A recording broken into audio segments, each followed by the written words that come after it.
My name is Malik, and in this video we'll show you guys how to compress rear brake calipers, sponsored by Orion Motor Tech. Now, as a DIY or weekend warrior or even beginner mechanics, it is important to have the correct tools to complete the job correctly, and not having to struggle while doing the job. Orion Motor Tech 22-piece disc brake caliper kit works well for rear and front brakes, and that's for most vehicles with disc brakes, of course. I found Orion Motor Tech's brake kit to be cheaper than most competitors like Harbor Freight, for an example. Costs roughly $20 with super fast shipping thanks to Amazon Prime. There will be a link at the bottom in the description to where the product can be found and purchased. Inside the brake kit, we have a total of 18 disc adapters made into different styles for different manufacturers. That includes American, European, and Japanese vehicles. As far as quality goes, the adapters are made of metal with a nice metallic finish to it. As I'm producing a tapping sound from the adapters, you can hear its integrity. Take notice of what I'm doing. Each piece is lettered and numbered for faster finding. Be sure to read the user manual thoroughly before using the tool. Setting up the tool is simple. Select the appropriate thrust bolt. It comes left-handed or right-handed. Most vehicles I ever worked on always use the right-handed thrust bolt. You can tell by the direction it turns.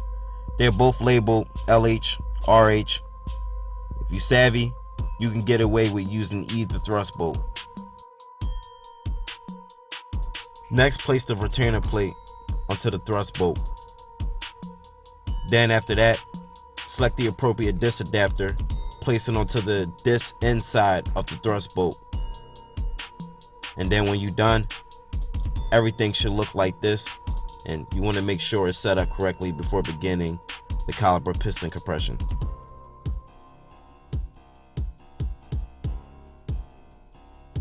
Before proceeding the demonstration, I want to stress how you should wear safety glasses and hand protection at all times. Good thing this brake kit comes with a good set of gloves, blue and white coated, that gives you a nice grip.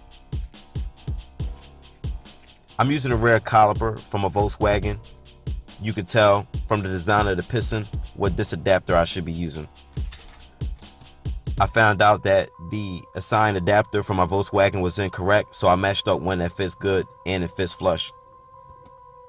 Next, assemble the thrust bolt and the retainer plate.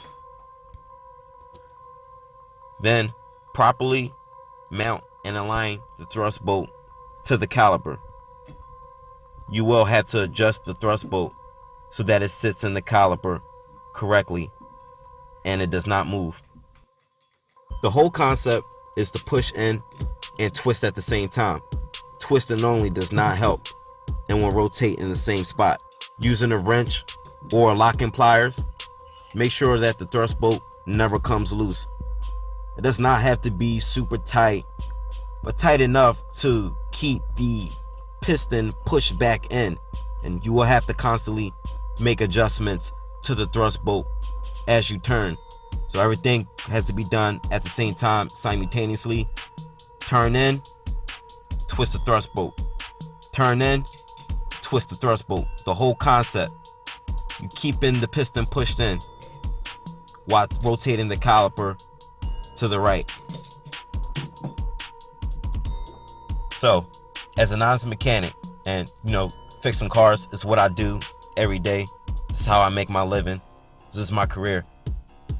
I recommend this kit to others. DIY, weekend warriors, anybody think they can tackle anything hands-on, mechanically inclined, you should go out and purchase this kit. I have this kit. This kit will be in my toolbox. I think I'm going to replace this kit with the Harbor Freight brake kit I have. And apples to apples, I mean, the price is cheaper than Harbor Freight. You can get it a lot quicker. And it serves its purpose. It does what it's supposed to. And I could use it for front or rear brakes. So that's all I have. You guys have a good one.